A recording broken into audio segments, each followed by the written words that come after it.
అందరికీ నమస్తే. ఒక దగ్గర ఒక ప్రభుత్వ స్కూల్లో మధ్యాహ్న భోజనం ఆ పిల్లలు తింటే చనిపోయేవాళ్ళు మొత్తం. విషం కలిపిండ్రు. నీళ్ళలో విషం కలిపిండ్రు, లేకపోతే వంట పాత్రల మీద విషం జల్లిండ్రు, పురుగుల మందు జల్లిండ్రు. కాకపోతే అక్కడున్న వాళ్ళు వంట వాళ్ళు, అక్కడున్న టీచర్స్ అందరూ అలర్ట్ అయిపోయి ఆ పిల్లల్ని కాపాడినారు. ఇది నిజంగా ఇది జరగలేదు కాబట్టి మనంతా సంతోషం. జరిగింటే మాత్రం ఆ తప్పిదాన్ని ఎవరు బాధ్యత వహిస్తారో తెలియదు, కానీ అసలు చాలా ఘోరం జరిగిపోయేది. మధ్యాహ్న భోజన పథకాలు, ఈ హాస్టల్స్లో, గురుకుల హాస్టల్స్లో విషాహారం, ఈ భోజనాల విషయంలో ఇది చాలా సెన్సిటివ్ ఇష్యూ. కానీ నిర్లక్ష్యం, ఎక్కడో దగ్గర ఒక నిర్లక్ష్యం, ఫుడ్ పాయిజన్స్ అట్లాంటివన్నీ మనం రోజు చూస్తుంటాం.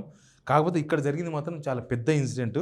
ఇది కాలేదు, వాళ్ళు గుర్తించారు కాబట్టి బతికిపోయారు. లేకపోతే 28 మంది పిల్లలు ప్రాణాలు గాల్లో కలిసిపోయేది. ఇంత దారుణం అంటే గవర్నమెంట్ స్కూళ్ళలో ఈ వంటలు చేసే ఏరియాల్లో నిఘా పెట్టాల్సిన అవసరం ఉందనిపించింది ఈ సీన్ చూసిన తర్వాత. ఇదంతా ఎక్కడ జరిగిందంటే ఆదిలాబాద్ జిల్లా ఇచ్చోడ మండలం ధరంపూర్లో జరిగిందంట.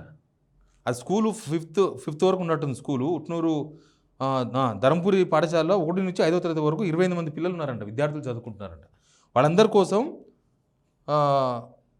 మధ్యాహ్నం భోజనం పెడతారు కదా పిల్లలకు. ఆ 28 మంది భోజనం తయారు చేస్తున్నారట. వాళ్ళు చేస్తుంటే ఆ వంటగది ఉంటుంది కదా, ఆ వంటగది తాళం వేసుకుందట, కానీ గొల్లెం విరగొట్టుకుందట.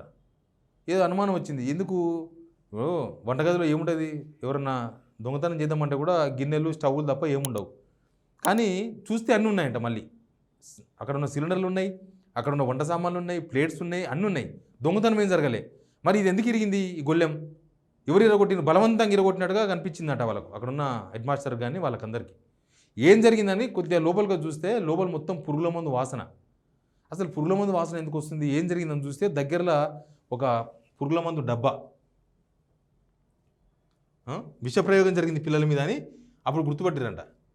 ఏంటంటే ట్యాంకులో విషం కలిపి, వాటర్ ట్యాంకులో విషం కలిపి, మధ్యాహ్నం భోజనం వంట సామాగ్రి కూడా మొత్తం ఈ పురుగుల మందు రాసిరట. వంట సామాగ్రికి, గ్లాసులు, గిన్నెలు అన్నిటికీ. ఇది చాలా డేంజర్ ఆలోచన ఇది. తర్వాత పోలీసులు విచారించారు, ఏమో చేసిరు, కానీ గిన్నెలు, ఇది వంటగది. ఎన్నో స్కూళ్ళు వంటగది అంటే దూరంగా ఉంటుంది, ఎవరు పెద్దగా పట్టించుకోరు. దానికి సీసీ కెమెరాలు కూడా ఉన్నట్టేం లేదు. సీసీ కెమెరాలు అటువంటి సిస్టమ్ కూడా ఉండదు గవర్నమెంట్ స్కూళ్ళలో.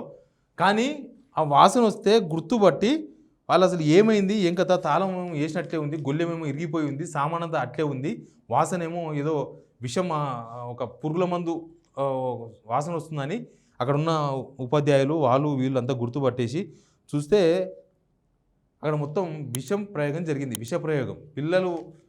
పిల్లలే తింటారు, పిల్లల మీదే విషప్రయోగం జరిగింది. ఆ పిల్లలకి ఎవడు శత్రువు ఉంటా అంటే ఎవడున్నాడో ఏమైందో తెలియదు. అది టీచర్ల మీద కోపంతో కలిపినరా, లేకపోతే పిల్లల మీద కోపంతో కలిపినరా, ఏం జరిగిందో తెలియదు.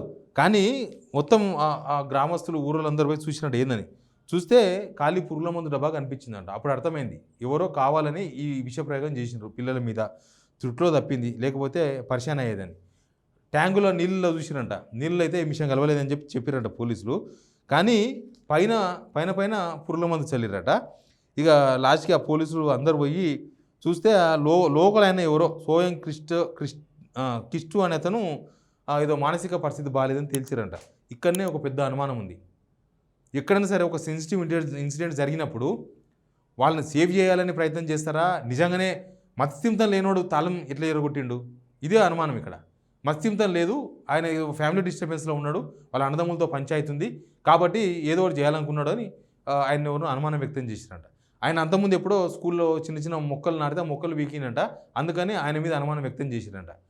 కానీ ఆయన మత్స్యంతం లేదని చెప్తారు వీళ్ళు. మళ్ళీ ఆయనకి మత్స్యంతం లేకుండానే పురుగుల మందు డబ్బా తీసుకొచ్చిండా, కరెక్ట్గా పిల్లలు తినే ఆ సామాగ్రి మీద విషం పూసినట. విషం చల్లడం కాదు, విషాన్ని పూసిండా, కరెక్ట్గా వాటర్ ట్యాంకు మీద విషం జల్లిండా. ఇదేదో అనుమానాస్పదంగా ఉంది. కరెక్ట్గా పోలీసులు విచారణ జరపాలి. ఎవరినో తప్పించడానికి ఏమైనా ప్రయత్నాలు జరుగుతున్నాయా, లేకపోతే ఇంకా ఆ స్కూల్లో ఉన్న వాళ్ళ పాత్ర ఏమైనా ఉందా దీనిలో, అసలు ఏం జరుగుతుంది ఇక్కడ? ఎందుకంటే చాలా గొడవలు ఉంటాయి స్కూళ్ళల్లో కూడా, చాలామందికి పడదు. కాబట్టి ఖచ్చితంగా దీని మీద విచారణ జరపాలి. ఏమైనా జరగడానికి జరిగితే 28 మంది పిల్లలు అగాధమైపోయేవాళ్ళు, వాళ్ళ ఫ్యామిలీస్ మొత్తం అగాధమైపోయేది. ఇప్పుడు అక్కడ తల్లిదండ్రులంతా భయపడుతున్నారు, అసలు ఏం జరుగుతుంది స్కూల్లో, ఈ మధ్యాహ్న భోజనం లేకపోతే అసలు స్కూల్లో ఇంకా భోజనమే చేయకుంటే బాగు, లేకపోతే అనవసరంగా పాన మీదకి వస్తట్టుంది అనే కాడికి వచ్చింది. మొత్తం పిల్లల తల్లిదండ్రులంతా కూడా సొంత డబ్బాలు కట్టి పంపించారట ఈ ఇన్సిడెంట్ జరిగిన తర్వాత. కానీ ఇక్కడ ఒక మత్స్యంతో లేని వ్యక్తిని తీసుకొచ్చి పెట్టారు. అప్పుడప్పుడు పోలీసులు ఏం చేసుకుంటారంటే సెన్సిటివ్ ఇష్యూలా ఇది పెద్ద ప్రమాదంగా అవుతుందనో, లేకపోతే చాలామంది ఆందోళన పడతారనో, ఏదో దీన్ని తొందరగా మూసేయాలనే ప్రయత్నంలోనో కేసును ఏదో ఒక ఇట్లాంటి వ్యవహారం నడిపిస్తుంటారు. కాబట్టి పోలీసులు కూడా చాలా జాగ్రత్తలు, దానిలో పోలీసు వాళ్ళ పిల్లలు ఉండకపోవచ్చు, కానీ మన పిల్లలే వాళ్ళంతా, మన పిల్లలు, మన పేదోళ్ళ పిల్లలు, గవర్నమెంట్ స్కూల్ చదివే వాళ్ళందరూ కూడా ఊర్లలో ఉండి చదువుతున్నారు గవర్నమెంట్ స్కూల్లో ఇంకో అంటే వాళ్ళంతా పేదోళ్ళ పిల్లలు, వాళ్ళని ఖచ్చితంగా మనలాంటి వాళ్ళే వాళ్ళందరూ కూడా, వాళ్ళను కాపాడుకునే బాధ్యత అందరి మీద ఉంటుంది. కాబట్టి పోలీసులు నిష్పాక్షికంగా చేయాలి. దీనిలో కూడా పాలిటిక్స్ సినిమాలు చేసి ఆయన కాంగ్రెస్ పార్టీ కార్యకర్తనో, లేకపోతే అక్కడ ఉన్న ఎవరికో ఒక ముఖ్యాన్ని చేయడానో, లేకపోతే ఇంకేదో జరిగిందనో, లేకపోతే ఇదంతా పెద్ద ప్రమాదం, గవర్నమెంట్కు ప్రమాదం, ప్రభుత్వం మీద నెగిటివ్ వస్తుందనో ఏదో చిన్న ఇష్యూగా చూపించేసి దాన్ని ఆడికి క్లోజ్ చేద్దామని ఏదో ఒక మత్స్యంతో లేని వ్యక్తిని తెర మీద తీసుకొచ్చి ఆయన కాడికి క్లోజ్ చేసే ప్రయత్నాలు జరిగినాయి కూడా. ఆల్రెడీ ఆయనే మత్స్యంతో లేదని చెప్పి తేల్చేసిన పోలీసులు. ఎనీవే ఇది ఒక పెద్ద ఇన్సిడెంట్, జరగడానికి జరిగితే మాత్రం తెలంగాణ మొత్తం ఏడ్చేది. గవర్నమెంట్ చాలా జాగ్రత్త తీసుకోవాల్సిన అవసరం ఉంది. పోలీసులు దీనిలో నిజాలు తెలుసాలి. ఇదేదో మత్స్యంతో లేని వ్యక్తిని సింపుల్గా చెప్పేస్తారు.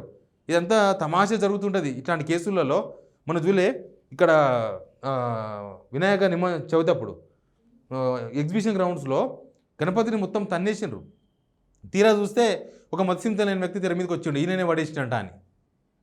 అట్లా కొన్నిసార్లు కేసును నీరుగార్చేటట్లు, లేకపోతే కేసును తొందర క్లోజ్ చేయాలి, లేకపోతే ఆ విద్యార్థి తల్లిదండ్రులు ఆందోళన చేస్తారు, ధర్నాలు చేస్తారు, ఇదంతా స్టేట్ వైడ్ ఇష్యూ అవుతుందని దాన్ని తొందర కత్తిరించే ప్రయత్నం నడుస్తూ ఉంటాయి.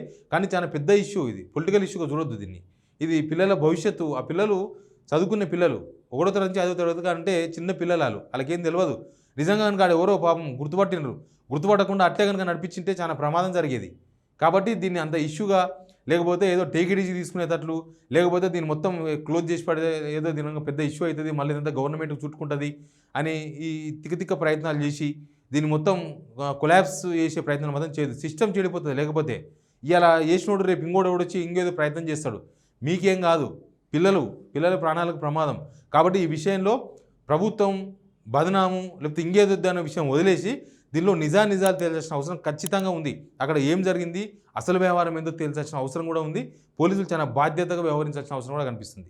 Please subscribe signal TV digital.